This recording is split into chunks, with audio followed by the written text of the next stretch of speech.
Muy buen día, tengan todos ustedes. Les doy la bienvenida a esta nueva emisión de nuestro programa Nuestro Patrimonio en Línea. En esta ocasión platicaremos sobre la consumación de la independencia en Coahuila. Para ello contamos con la grata compañía de la profesora María Elena Santos Coy Flores. Ella es egresada de la Escuela Normal Superior de Coahuila, donde cursó 2 licenciaturas, Lengua y Literatura Española y Ciencias Sociales. Durante 38 años fue docente de ambas especialidades en la propia institución. Cuenta con una maestría y doctorado en Historia por la Universidad Iberoamericana, plantel Santa Fe. Actualmente es presidenta del Patronato de Amigos del Patrimonio Histórico de Saltillo, miembro de número y tesorera del Colegio Coahuilense de Investigaciones Históricas, socia fundadora del Patronato de Extensión Universitaria de la Universidad Iberoamericana, plantel Saltillo, y además es autora y coautora de diversas publicaciones de corte historiográfico. Sus especialidades son la historia local, regional, la cultura material y la historia de la vida cotidiana. Profesora, buenas tardes. Voy a empezar haciéndote una primera pregunta.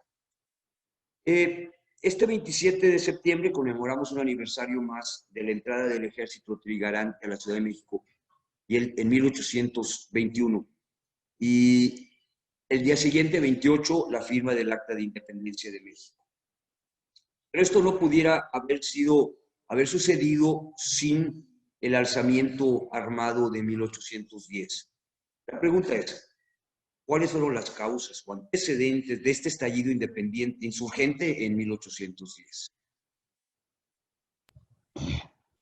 Bueno, realmente no fue un estallido que haya surgido de repente, porque al menos podríamos rastrear 80 o 100 años atrás la acción educadora de los jesuitas, el accionar de los filósofos de la Ilustración, las guerras de independencia de los Estados Unidos y la Revolución Francesa, por supuesto, es la Revolución de Occidente por antonomasia.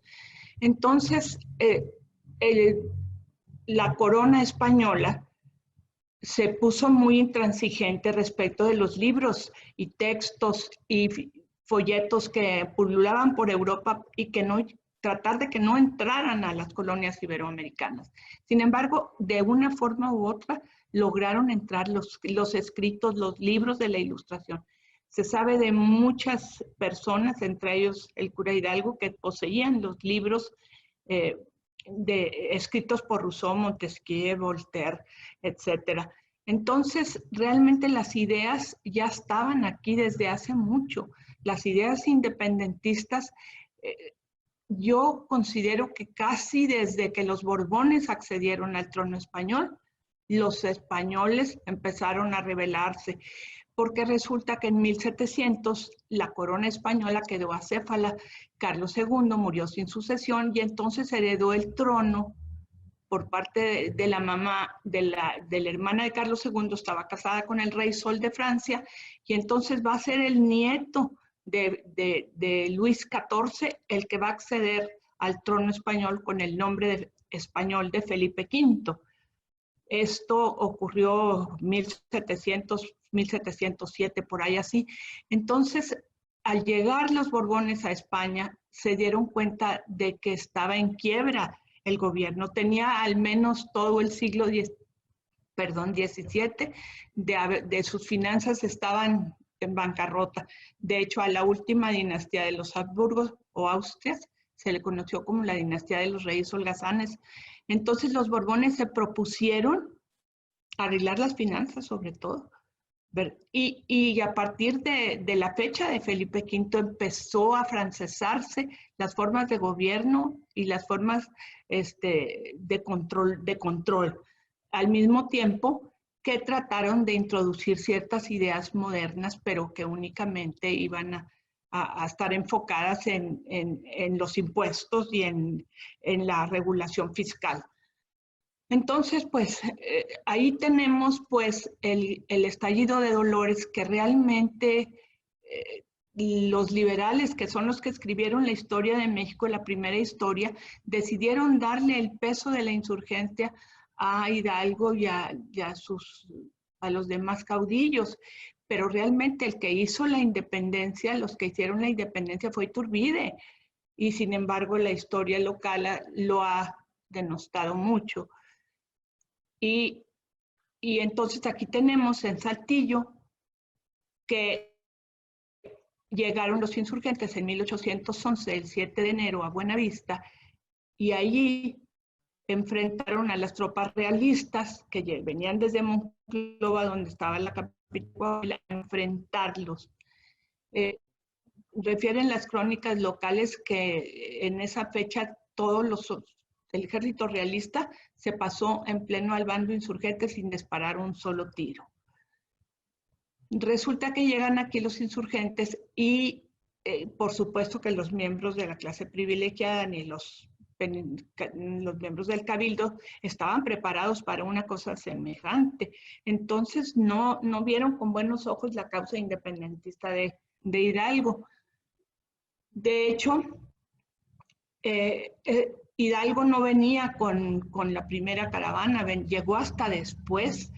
Hay crónicas orales que refieren que venía enfermo y que se puso a descansar en un nogal que había en aquel entonces cerca del Museo de las Aves. Resulta entonces que yo he leído crónicas, no sé hasta qué punto verdaderas, que hicieron un Te Deum para los insurgentes aquí en la catedral en esa fecha, pero que los del Cabildo se encerraron y no quisieron saber nada, al grado de que el general José Mariano Jiménez, que era el que venía al frente de esas fuerzas, les mandó al padre Fray Juan de Salazar con el requerimiento de que o se alinean a los miembros del Cabildo. El caso es que entonces no pasó nada. Aquí hay numerosas quejas de que los insurgentes asaltaron los comercios y las tiendas y por supuesto que los gachupines que estaban en el Cabildo, que había varios y con los puestos nuevos administrativos, huyeron rumbo al norte. Y se quedó el Cabildo vacío de los peninsulares al menos, porque uno de los propósitos de los Borbones era quitarles el poder a los criollos, económico, político y social en todas sus facetas, ¿verdad? Entonces, había varios regidores peninsulares a los que les decían los gachupines. Les decían gachupines, yo pienso que por la forma en la que venían vestidos, estilo francés, y que eran visibles desde lejos, por eso la gente decía, ahí viene un gachupín.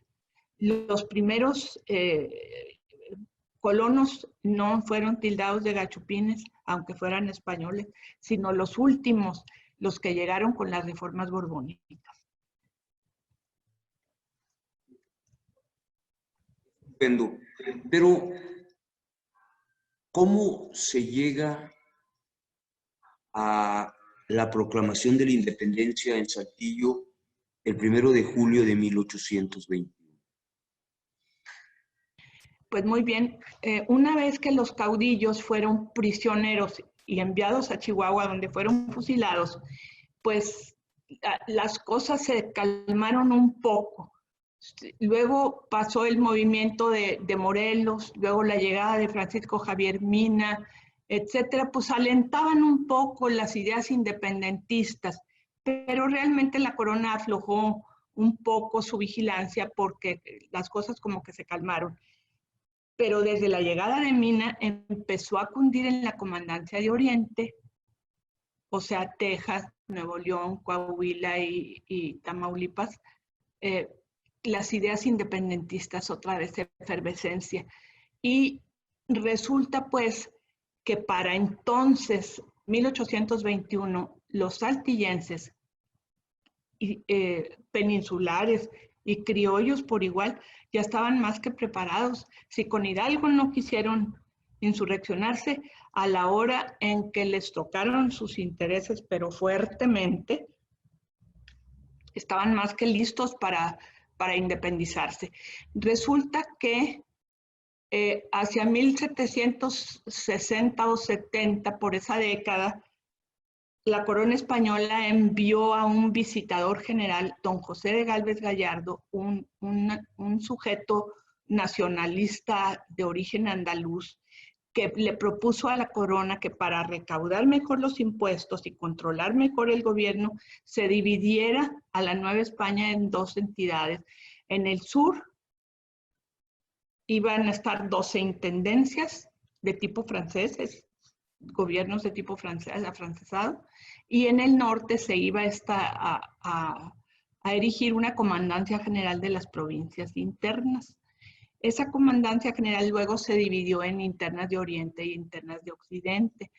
Nosotros quedamos comprendidos en las provincias internas de Oriente.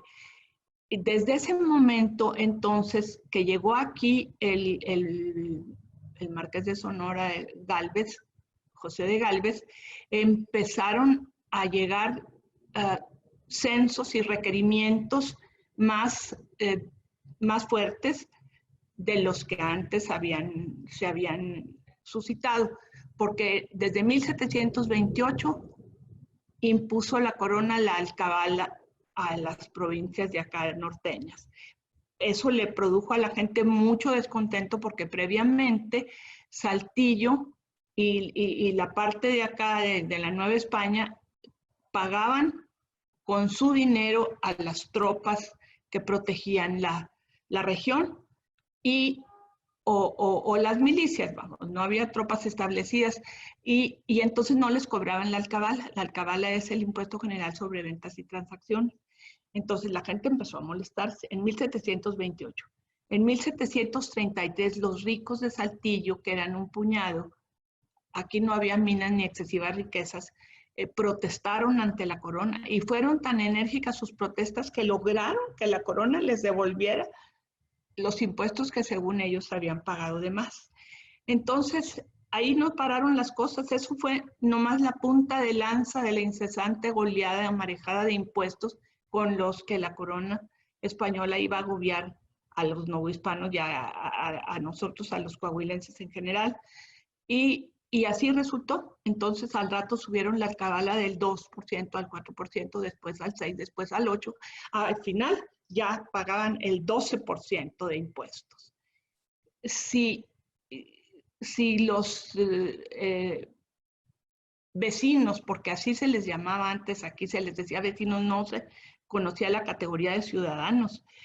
Si los vecinos no quisieron abrazar la causa insurgente de Hidalgo por haber visto quizá demasiado desorden en esas tropas, ya para el 1821 ya habían decidido que sí iban a hacer la consumación de independencia. ¿Por qué? Porque ya les estaban tocando muy fuerte sus bolsillos. Para que se tengan una idea, España tenía que apoyar a Francia porque eran sus primos, sus parientes, los Borbones, en las guerras que Francia tuvo con Inglaterra siempre. Entonces, pues aquí sacaban los impuestos de aquí, por supuesto, para apoyar a Francia. Hubo 5 pactos familiares secretos que suscribieron los Borbones españoles con los Borbones franceses. Según esto eran secretos. Pero resulta entonces que a la gente de aquí ya no tenía forma de estar pagando. Hubo un momento en que mantenían hasta 350 soldados en la península en la guerra cuando Napoleón invadió España. Esta fue otra de los motivos que suscitó la rebelión de 1810, el hecho de que la corona española haya sido birlada por Napoleón Bonaparte, quien puso a su hermano de rey de España. Entonces, desde 1808, aquí empezó en el Ayuntamiento de México el malestar de que porque si España estaba en poder de los franceses, pues que había que la Nueva España recuperar su soberanía, ¿verdad? De hecho, hubo unos protomártires ahí en esas fechas, antes que Hidalgo. Pero volviendo a la consumación, entonces yo encuentro que la consumación se hizo por los intereses de los criollos y peninsulares que estaban aquí, que estaban siendo fuertemente atacados con impuestos y regulaciones de todo tipo. Les hablaba de cuando vino el José de Gálvez aquí. Él le aconsejó entonces al rey que en la comandancia se fuera de tipo militar y era como un segundo virreinato donde ya no mandaba el virrey, sino el comandante en turno. Ese comandante estuvo aquí en Saltillo en 1777 y venía con él Fray Agustín de Morphy, según esto que como su capellán, pero en realidad Morphy hacía las veces de espía y que escribía toditito cuanto se le ocurría y veía para informárselo al rey en ese tiempo, Carlos III. Pues bueno, el Marqués de Gálvez fue el que fue uno de los auspiciadores de las reformas borbónicas o de que se pusieran en vigor, porque estas reformas habían empezado prácticamente desde Felipe V en España, pero siempre se tuvo cierta prevención de aplicarlas en la Nueva España. Tenían miedo los Habsburgo de aplicar esas restricciones y esas imposiciones en América Latina, en la América Española. Y Gálvez dijo, no, ya hay que aplicarlas. Entonces se viene el periodo de las reformas borbónicas, el periodo más álgido de las reformas borbónicas, y a Saltillo le va a traer un sinfín de cambios, si me permiten leerlos para que no se me olviden. Las reformas borbónicas fueron, pues, reafirmando la idea, modificaciones territoriales, administrativas, fiscales, políticas y eclesiásticas. Todas estas modificaciones lo que más perseguían, más que modernizar el aparato de gobierno, era volver más eficiente a la recaudación fiscal, porque ya les dije, estaba quebrada la corona española. Los saltillenses toleraron durante casi un siglo esta situación, de 1728 a 1821.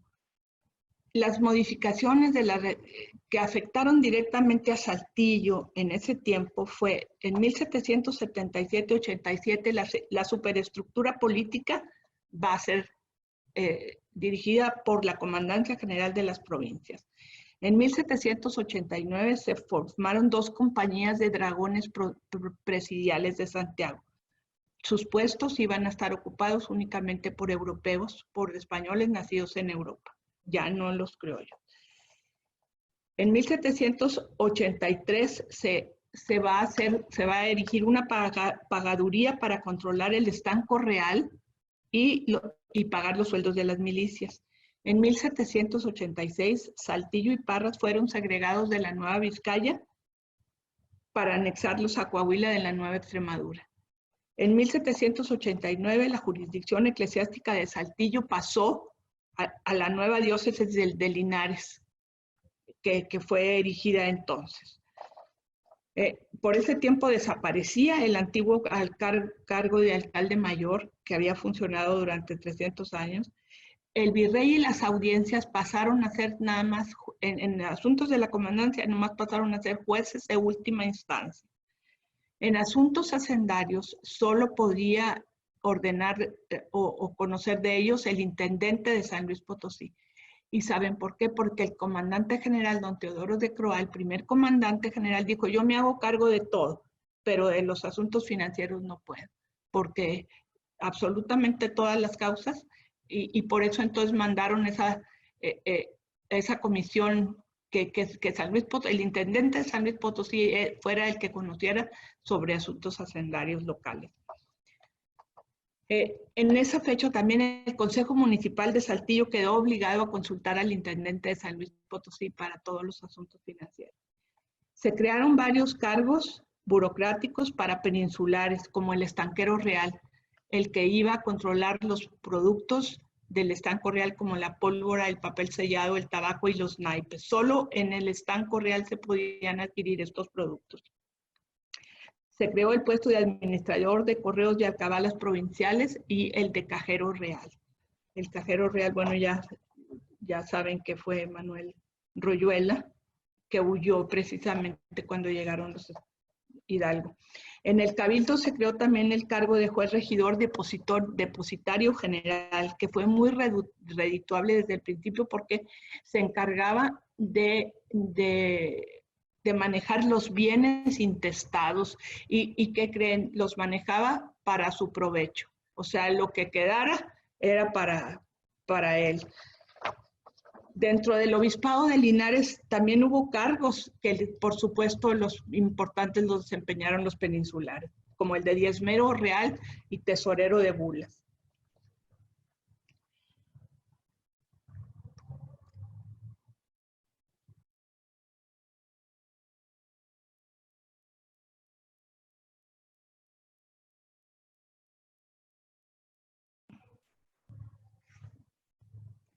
Bueno, los saltillenses, que es lo que más me consta, pronto se dieron cuenta de que tanto censo y gravámenes que les imponía la corona de España era para fincarles más impuestos.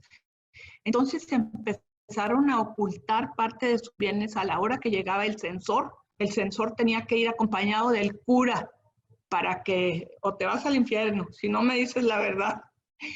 Pero con todo y eso, hubo quienes ocultaban parte de sus bienes para no pagarle a la corona los impuestos que pedía.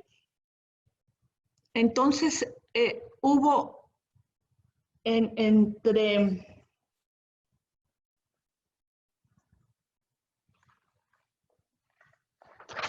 1777 y 89, que es la fase más álgida de las reformas, hubo en 1777 el Censo General de Población. Ese censo está publicado, lo paleografió Marta Durón, hay algunos ejemplares todavía de venta en el archivo. En 1779 la corona ordenó un inventario de bienes y armas de todos los vecinos. En 1785 otro censo de profesiones de oficios. En 1787 se pidieron informes sobre todas las existencias en tiendas y comercios. En 1789 se ordenó otro censo con los alimentos básicos y las bebidas que consumía la gente. Por ese tiempo también se les pidió una contribución voluntaria de 12,000 pesos más 6,000 pesos anuales para sostener las tropas de la comandancia. Ese ejército ya tropas, que pudiéramos decir, se creó como en 1780. En 1809 los saltillenses cooperaron también para hacer una fábrica de armas en Chihuahua y mantenían entre 1 y 5 soldados, cada uno de los más ricos de aquí de Saltillo, en la guerra que se estaba celebrando en la península contra Napoleón.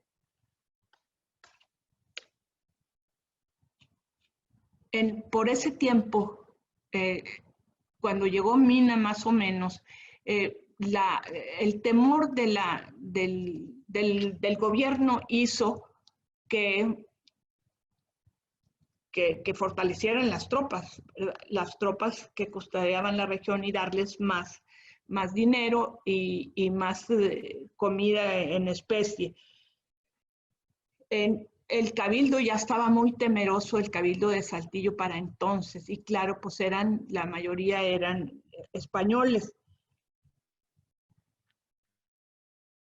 El caso es que, por ejemplo, entre 1812 y 17, Saltillo erogó más de 100,000 pesos, 93,000 pesos, para la manutención de los soldados en la península. Y por esa época, el comandante general, que entonces estaba don Nemesio Salcedo, ordenó al subdelegado de las 4 causas de aquí, José Miguel Lobo Guerrero, que un préstamo de 58,000 pesos más la mitad de la cosecha del año siguiente. Claro que no le iba a parecer esto al señor, que fue uno de los poquísimos que pudieron lograr pasar a la consumación de independencia, a México independiente, sin que sufriera mucho su fortuna. Pero para que se tenga una idea de los menguados capitales más bien que había aquí en Saltillo, le estaban pidiendo 58,000 pesos a José Miguel Lobo Guerrero, su papá. En 1783, el papá de José Miguel, que se llamaba José Mellor Lobo, dejó una herencia de 83,000 pesos y era el tipo más rico de toda la región. Bueno, sin contar con los marquesados de Aguayo. Entonces, en esa época, don Teodoro Carrillo y Jerónimo Cacho, que eran de los más ricos, tuvieron que pedir prestado para pagarle a la corona su contribución anual. Ya se imaginan ustedes entonces el hervor que empezaba a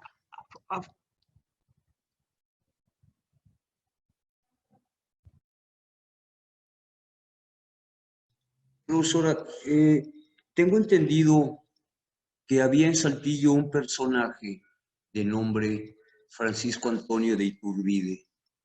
¿Cómo se da, cómo fue la proclamación de la independencia en 1821?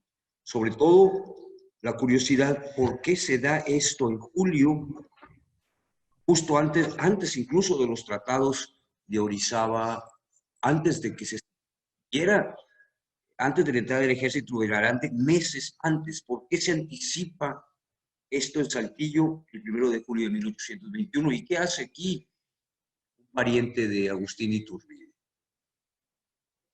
Era Francisco Antonio de Iturbide, era cajero real en ese momento. Y pues claro que era un sujeto muy importante, le hacían todos los honores posibles aquí, le hacían comidas y lo festejaban los vecinos mucho. Pues era un sujeto, haz de cuenta, el tesorero general del Estado ahorita que sea pariente del presidente. Pues todas las prerrogativas. Resulta entonces, ¿cómo va a ser el proceso independentista aquí?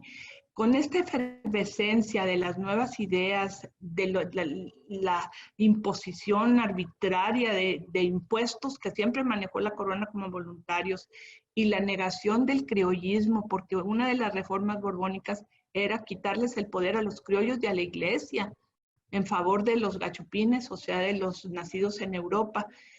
Entonces, allí está la efervescencia.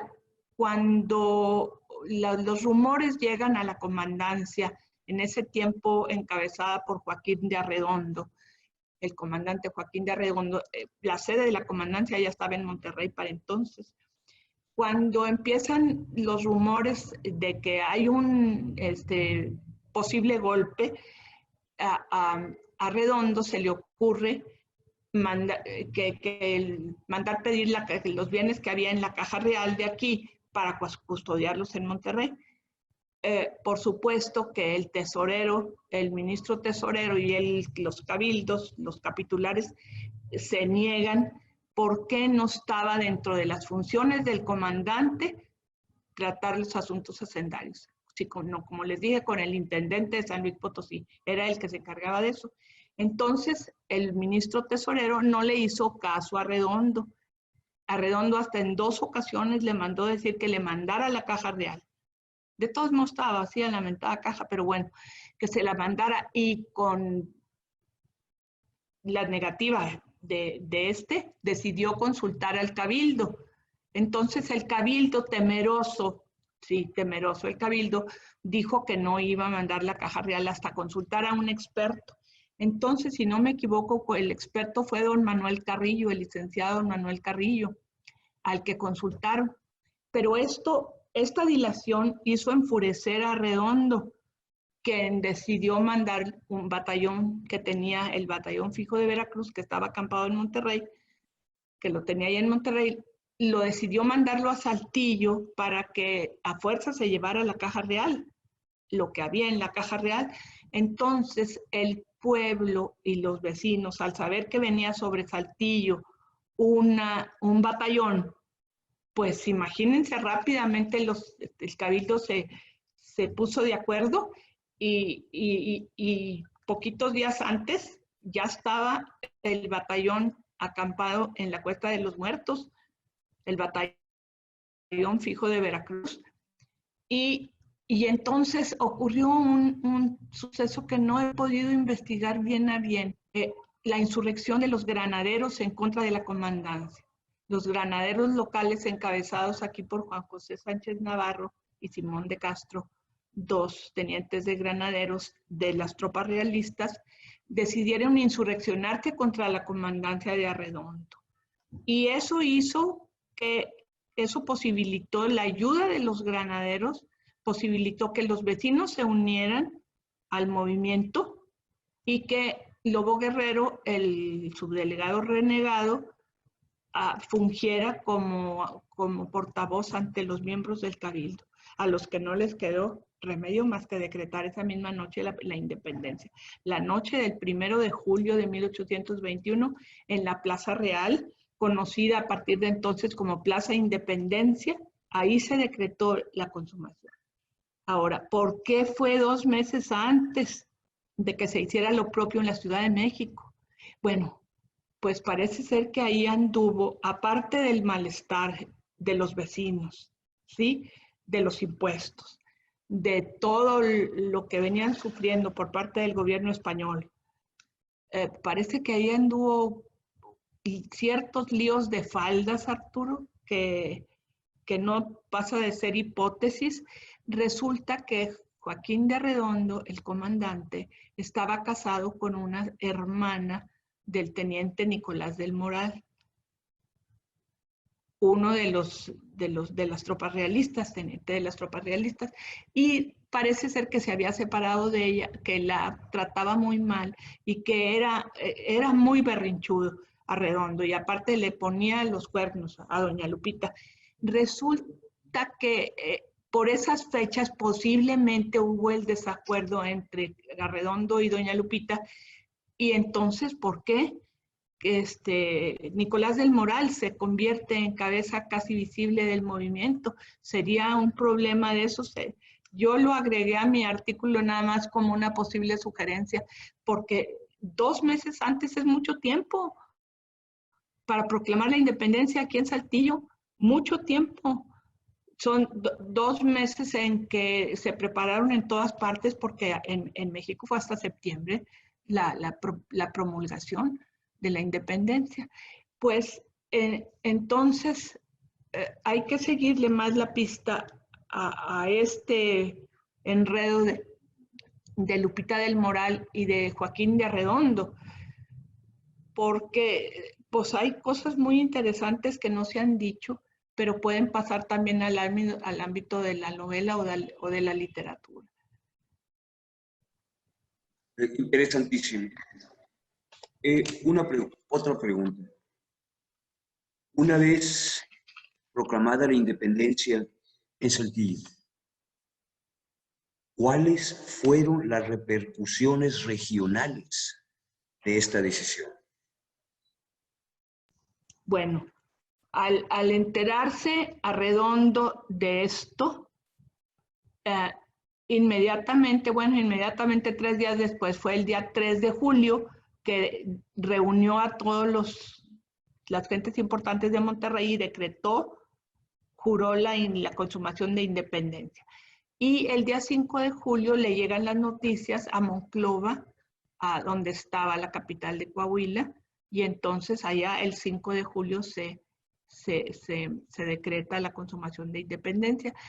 Los actores y la tropa pronunciada no dejaron Saltillo, no quisieron abandonar Saltillo hasta que no se conformara una Junta de Seguridad Gubernativa. Y decidieron que mientras no se formaba un Congreso mexicano, iban a seguir con la Constitución de 1812, o sea, la Constitución de Cádiz en España, que era la que más se les aproximaba a sus intereses. Entonces, la Junta de Seguridad Gubernativa va a estar encabezada por los miembros más ilustres de aquí, de Saltillo y de Monclova, ¿verdad? Y va a funcionar hasta el 34 o 32, cuando empieza a juntarse un congreso local, y que se jura hasta 1827, creo, el Congreso de Coahuila y Texas, el Estado Libre y Soberano de Coahuila y Texas. Y entonces fue la Constitución de Cádiz la que se respetó para no tener desorden, para controlar el desorden. Sin embargo, esos años, Arturo, fueron muy confusos, tanto para los participantes del movimiento como para nosotros los historiadores, porque resulta que entre 1810 y 15 no hay actas de cabildo. O alguien se las llevó, o no funcionó el cabildo. Claro, se fueron muchos de los peninsulares de aquí, pero el estar vacío durante 5 años el expediente está muy curioso. Yo sugiero que a lo mejor se lo llevaron a México o están esas actas en el Congreso Nacional, ¿verdad? Pero hubo una serie de revueltas y molestias, sobre todo por el sistema de gobierno que se intentaba aplicar como era el sistema federal, ¿sí? Parece para entonces pululaban en Saltillo muchos libelos, panfletos, periodiquitos sobre si le convenía a México el sistema federalista o no le convenía, si estaban autorizados los diputados nominados sin estar juramentada la Constitución para ordenar y poner gobernantes, dirigentes. Y el caso es que en 1827 llega aquí la Comisión de Límites que iba a fijar los linderos entre México y los Estados Unidos. Y escribe un sujeto de origen suizo que varios saltillenses de la élite, jóvenes saltillenses, se portaban tan mal que merecían la pena del patíbulo. ¿Qué quiere decir? Que les tocó vivir, palpar aquí la efervescencia que había, porque en 1826, o meses antes de que llegaran aquí esa comisión de límites, resulta que el Congreso que estaba en ciernes, el Congreso estatal que no estaba juramentado, pone de gobernador a Arizpe, a don José Ignacio Arizpe Cárdenas, y este señor, por desobediencias de los cabilderos, los manda a prender a todos. Y no cabían en las cárceles de aquí. Manda unos, por ejemplo, a José María López de Letona, que dice que autor de uno de los libelos contra el gobierno, lo mandan a la cárcel de Candela, a los presidios, a las cárceles presidiales que todavía estaban vigentes. O sea, no hubo tal ruptura entre México y España porque estaban vigentes muchas de las instituciones y se tardarían muchísimos años, muchísimos, en poder sosegarse. De hecho, vienen los periodos más revueltos de la historia de México hasta prácticamente la Reforma. Sí. Bueno, muchísimas gracias, darte las gracias por esta charla tan interesante y ojalá que en un futuro próximo pudiéramos continuar o explorar otra etapa de esta historia tan apasionante. Darte las gracias y decirle a nuestro auditorio que estén alerta a las siguientes emisiones de este programa, Nuestro Patrimonio en Línea, y recomendarles durante esta contingencia, sana distancia, cuidarse a sí mismos y también cuidarse al prójimo. María Elena, muchísimas gracias. Hasta luego.